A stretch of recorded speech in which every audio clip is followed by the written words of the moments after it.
மண்மனம் மாறாத ஒரு தரமான மட்டன் பிரியாணி ரெசிபி, நல்ல ஜூசியா ஃப்ளேவர்ஃபுல்லா போன்லெஸ் மட்டன், சீரக சம்பா ரைஸ், நெய், ஒரு சீக்ரெட் மசாலா அதெல்லாம் போட்டு தம்ம போட்டு எடுத்தீங்கன்னா சும்மா வேற லெவல்ல இருக்கும். வணக்கம், வெல்கம் டு சாம்ஸ் கிச்சன்ஸ். இது உங்கள் சாம்ஸ். இன்னைக்கு நம்ம பார்க்க போற டிஷ் திண்டுக்கல் மட்டன் பிரியாணி. வாங்க ரெசிபிக்குள்ள போகலாம். ஒரு ப்ரெஷர் குக்கர்ல கொஞ்சமா ஆயில் விட்டுக்கங்க. எண்ணெய் சூடானதும் ஹோல் கரம் மசாலா, பட்டை, லவங்கம், ஏலக்காய், கொஞ்சமாக சோம்பு இதெல்லாம் நல்லா பொரிஞ்சு வரட்டும். பொரிஞ்சு வந்ததும் 750 கிராம் போன்லெஸ் மட்டன் க்யூப்ஸ் மாதிரி கட் பண்ணி வாங்கிக்கோங்க. கொஞ்சம் கொழுப்பும் சேர்த்து வாங்கிக்கோங்க, அப்போ தான் பிரியாணி நல்லாயிருக்கும். ஒரு ஸ்பூன் ஜிஞ்சர் கார்லிக் பேஸ்ட், புதினா, கொத்தமல்லி, பச்சை மிளகா இதெல்லாம் போட்டுக்கோங்க. இப்போ இது கூட ஒரு ஸ்பூன் உப்பு போட்டுக்கோங்க. இதெல்லாம் போட்டு இதை நல்லா புரட்டி விடுங்க. அந்த சூட்லேயே லைட்டாக புரட்டி விட்டிங்கன்னா அந்த மட்டனோட கலர் சேஞ்ச் ஆகுறது உங்களுக்கு நல்லா தெரியும் பாருங்கள். இப்போ நல்லா கலந்து விட்டாச்சு. இது முங்குற அளவுக்கு நீங்கள் தண்ணி ஆட் பண்ணிக்கோங்க. நீங்கள் நார்மலாக நம்ம ஊர்லலாம் மட்டன் வாங்கினா சீக்கிரமாக வெந்துடும். பட் இது சிங்கப்பூரில் வாங்கின மட்டன் கொஞ்சம் வேகிறதுக்கு டைம் எடுக்கும். அதனால் ஒரு 10 to 12 விசில் விட்டு வேக வச்சு எடுத்துக்கோங்க. நான் சொன்ன சீக்ரெட் மசாலா இதுதாங்க, வேறு ஒன்றும் இல்லை. பட்டை, லவங்கம், ஏலக்காய் இதெல்லாம் போட்டு மிக்சியில் நல்லா பவுடர் மாதிரி அரைச்சி எடுத்துக்கோங்க. இதை தனியாக வச்சுக்கோங்க. இப்போ ஒரு பிரியாணி பாத்திரத்தில் 75 கிராம் நெய் சேர்த்துக்கோங்க. இந்த பிரியாணிக்கு நெய் கொஞ்சம் அதிகமாக சேர்த்துக்கணும், எண்ணெய் கொஞ்சம் கம்மியாக இருக்கணும். 25 கிராம் எண்ணெய் இதில் ஆட் பண்ணிக்கோங்க. இன்னொரு அடிஷ்னல் சீக்ரெட், கொஞ்சம் மட்டன் கொழுப்பை இதில் போட்டு நல்லா வறுத்து எடுத்துக்கோங்க. இது பிரியாணிக்கு நல்ல ஒரு ஃப்ளேவர் தரும். நீங்கள் சிக்கன் பிரியாணி கூட இதே மெத்தட் யூஸ் பண்ணலாம். இப்போ 2 மீடியம் சைஸ் வெங்காயம், 4 பச்சை மிளகா இதெல்லாம் போட்டு லைட்டாக வதக்கி விடுங்க. இது கூட கொஞ்சமாக புதினா இலை போட்டு வெங்காயம் நல்லா ஒரு கிளாஸி ப்ரௌன் கலர் வர வரைக்கும் நல்லா வதக்கி விடுங்க. இந்த பிரியாணிக்கு நம்ம அடிஷ்னலாக சின்ன வெங்காயம் ஆட் பண்ணுவோம், அதனால தான் பெரிய வெங்காயம் கொஞ்சமாக ஆட் பண்ணியிருக்கோம். இப்போது 2 ஸ்பூன் ஜிஞ்சர் கார்லிக் பேஸ்ட், ஒரு மீடியம் சைஸ் தக்காளி போட்டால் போதும்.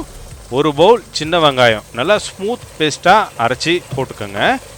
நம்ம போட்ட புதினாவோட கொத்தமல்லி கொஞ்சம் அதிகமாக இருக்கணும், அதனால் தாராளமாக கொத்தமல்லி போட்டுக்கோங்க. ஒரு ஸ்பூன் மிளகாய்த்தூள் இதெல்லாம் போட்டு நல்லா மிக்ஸ் பண்ணி விடுங்க. ஆல்ரெடி நம்ம மட்டன் வேக வைக்கும் போதே ஒரு ஸ்பூன் சால்ட்டு போட்டோம். இப்போ இந்த மசாலாக்காக ஒரு ஸ்பூன் சால்ட் போட்டுக்கோங்க. நம்ம ஏற்கனவே அரைச்சி வச்சுருக்கோம் பார்த்தீங்களா, அந்த மசாலாவை ஒரு 3 ஸ்பூன் போட்டுக்கோங்க. இந்த மசாலா தாங்க இந்த பிரியாணிக்கு நல்ல ஒரு ஃப்ளேவர் தரும். அப்புறம் இந்த மசாலாவோட பேஸ் தான் உங்கள் பிரியாணியோட கலர். இப்போ பார்த்தீங்கன்னா எண்ணெய்லாம் நல்லா பிரிஞ்சு வந்துடுச்சு. 2 ஸ்பூன் தயிர் ஆட் பண்ணிக்கோங்க. ரொம்பலாம் ஆட் பண்ணக்கூடாது, 2 ஸ்பூன் ஆட் பண்ணால் போதும். இதை ஆட் பண்ணி இந்த மசாலாவோட நல்லா மிக்ஸ் பண்ணி விட்டுருங்க. இப்போ நம்ம மட்டன் வெந்துடுச்சான்னு பார்த்துடலாம். இதை நீங்கள் வீட்டிலேயே செய்கிறதால மட்டனை நல்லா வேக வச்சு எடுத்துக்கோங்க. அப்போ தான் குழந்தைங்க, பெரியவங்க எல்லாருமே நல்லா விரும்பி சாப்பிடுவாங்க. இப்போ அந்த மட்டனில் இருக்க ஸ்டாக்கை பிரித்து தனியாக அந்த மட்டனை மட்டும் இந்த மசாலா போட்டு நல்லா கலந்து விடுங்க. சீரக சம்பா ரைஸ் யூஸ் பண்ணுறதால 1 கிளாஸ் ரைஸுக்கு 2.5 கிளாஸ் தண்ணி. இப்போ இந்த ஸ்டாக்கு, தண்ணி இது ரெண்டோட அளவும் சேர்த்து 10 கிளாஸ் விட்டுருக்கேன். 4 கிளாஸ் ரைஸ், அதாவது ஒரு 1/2 கிலோ ரைஸ் கிட்ட வரும். இப்போ இதில் ஒரு லெமன் ஸ்குவீஸ் பண்ணி விட்டுருங்க. பாஸ்மதி ரைஸ்க்கும் சீரக சம்பா ரைஸ்க்கும் நம்ம யூஸ் பண்ணுற தண்ணி அளவு டிஃப்ரென்ஸ் இருக்கும். பாஸ்மதி ரைஸ்க்கு யூஸ்வலாக 1.5 கிளாஸ் தான் யூஸ் பண்ணுவோம், ஆனால் சீரக சம்பாவுக்கு நம்ம 2.5 கிளாஸ் யூஸ் பண்ணுவோம். இப்போ சால்ட்டு செக் பண்ணிடலாம், கரெக்டாக இருக்குது. 4 கிளாஸ் சீரக சம்பா ரைஸ் ஒரு 30 நிமிஷம் ஊற வச்சு எடுத்தது இதில் ஆட் பண்ணிக்கோங்க. நல்லா கலந்து விட்டு வேக விடுங்க. அந்த தண்ணியும் அரிசியும் ஒரே லெவலுக்கு வரணும், அது வரைக்கும் நல்லா வேகட்டும். இப்போ ஒரே லெவலில் வந்துடுச்சு. இதை நல்லா கலந்து விட்டு இன்னும் கொஞ்சம் எக்ஸ்ட்ரா ஃப்ளேவருக்காக நம்ம கொஞ்சமாக நெய் இது மேலே ஆட் பண்ணி தம் போடுறதுக்கு ரெடி பண்ணிக்கலாம். யூஸ்வலாக பிரியாணி செய்கிறதுக்கு திக் பேஸ் இருக்க பாத்திரம் இருந்தால் அடி பிடிக்காது. நம்ம வீட்டில் செய்கிறதால ஸ்டவ்வில் ஒரு தோசைக்கல் வச்சு அதுக்கு மேலே இந்த பாத்திரத்தை வச்சு 20 to 25 நிமிஷம் அப்படியே மூடி லோ ஃப்ளேமில் தம் போட்டு எடுங்க.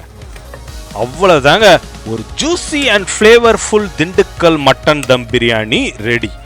இதே ஸ்டெப்ஸ் அண்ட் ப்ராசஸ் ஃபாலோ பண்ணி நீங்களும் ட்ரை பண்ணுங்கள்.